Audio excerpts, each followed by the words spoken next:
Alright, what is up guys? So welcome back to my channel. So in this video, I'm going to discuss the issue of why millions of young Chinese men are laying flat back at their parents' house. And many of these men, they're not even young anymore. Some of them are into their 30s and they're not going out there to apply for jobs. They're just more than happy to be living with their parents, and they're just staying at home and not even going outside where they're playing video games all day, just wasting their lives away. It's called 躺平, or simply laying flat there and not doing anything. So what has led to all of this?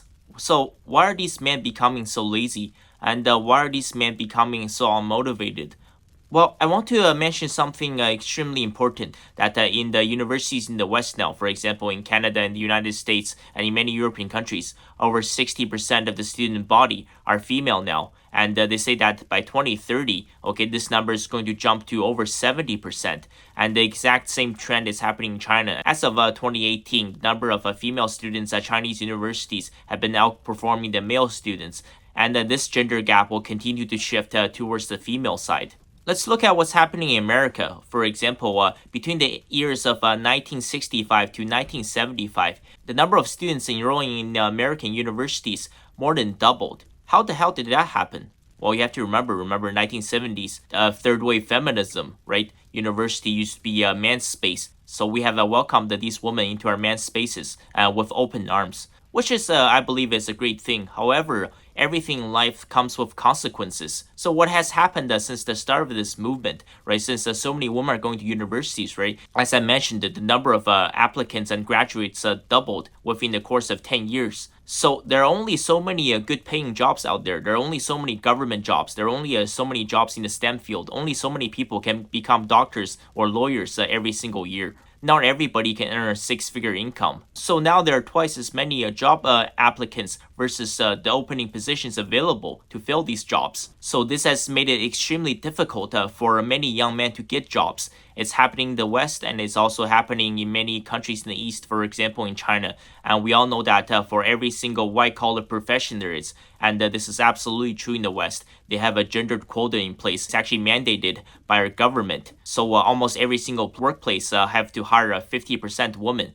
So many of these young men, let's say 50, 60 years ago, when they graduated from university, they could easily get a high-paying white-collar job. But today, this has become almost impossible. And I'll give you guys another reason why, men must make more money than women. Because I have seen many of these relationships in China as well, where the woman makes more money than the man. And trust me, this type of relationship, they're usually extremely toxic, and they rarely last past 3 or 6 months. And in the rare cases, if these couple do get married, where the woman's the breadwinner, the divorce rate, I can guarantee you, is probably over 90%. Do you know why? When a man makes a lot of money, when he becomes the top 10% or top 5% income earners, he has no trouble of marrying a girl that comes from a third world country that grew up in extreme poverty. He will say that, I have finally built up my financial success. Now I can find a wife. Now I can start a family. However, when a woman gets to a certain level of financial status, she will begin to shame her man. This is not just true in the West, this is also true in the East. I've seen many Chinese women do this, especially after they get their university degree. They start saying things like, oh, look at me, I'm a university graduate. I got a degree now. From now on, I only date a man with a master's or PhD, or I'm only going to date doctors or lawyers. Anybody that's only gone to a 2-year college, or has been to only trade school, or only has a high school diploma, those guys can all piss off, because those guys are nobodies to me now. Now I'm the big deal. Now I'm the career boss. See, a man would never ever do that. A man will never ever shame a woman for being broke or have a lower level of education. This is only true the other way around. And there are also many cases where a woman has secured a very high and respectable salary. But of course, everybody goes through rough patches in life. Let's say there's a recession, right? Or the revenue of the company goes down, where they're forced to lay off their staff, or they have their hours cut by, let's say, 20%.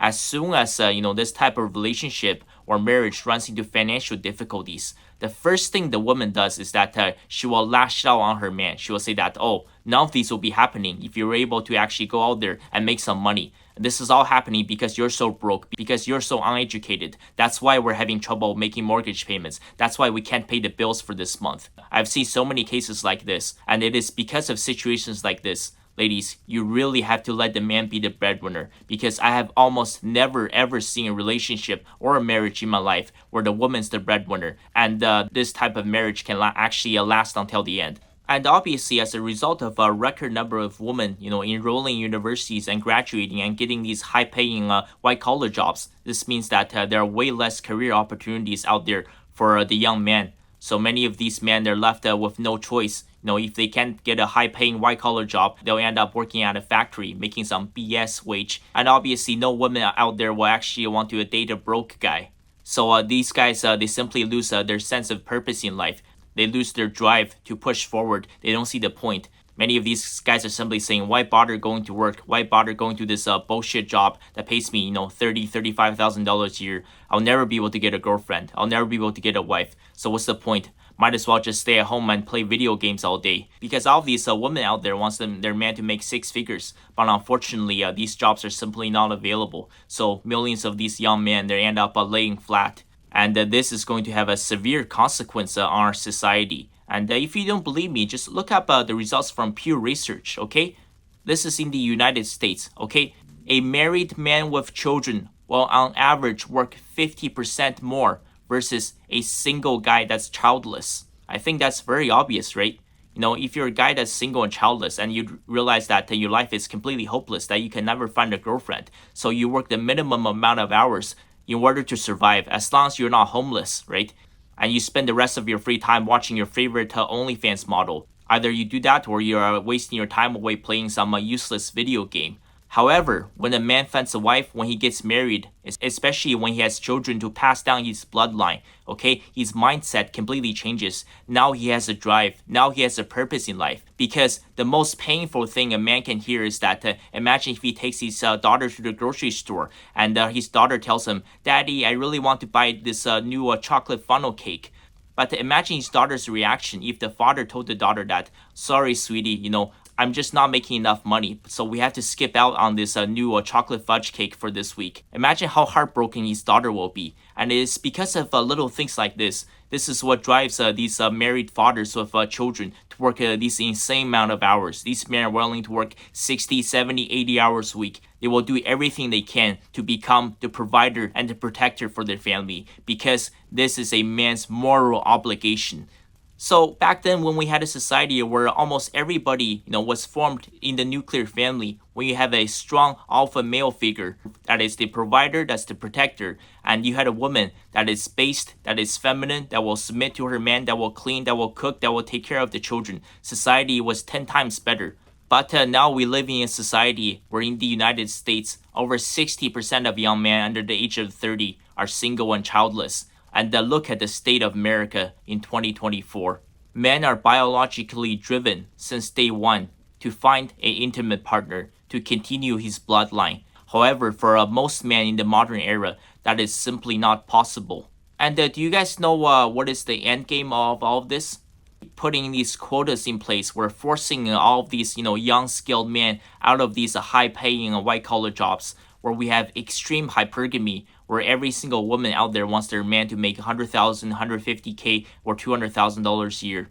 These young men, they become involuntarily celibate. They will become cold. They will become bitter. They will become rageful.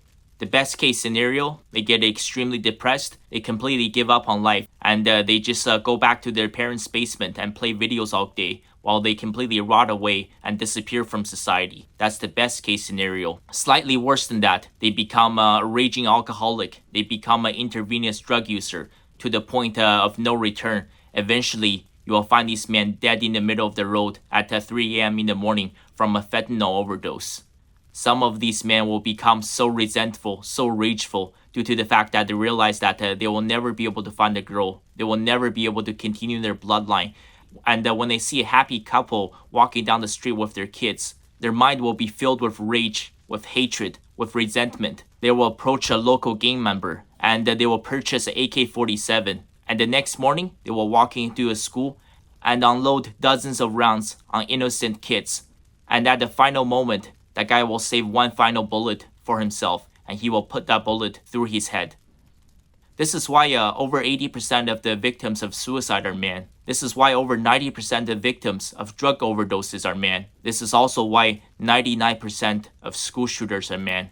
We have a modern society that is absolutely vicious towards the nuclear family. We have a society that is actively trying to feminize man, that is trying to destroy man.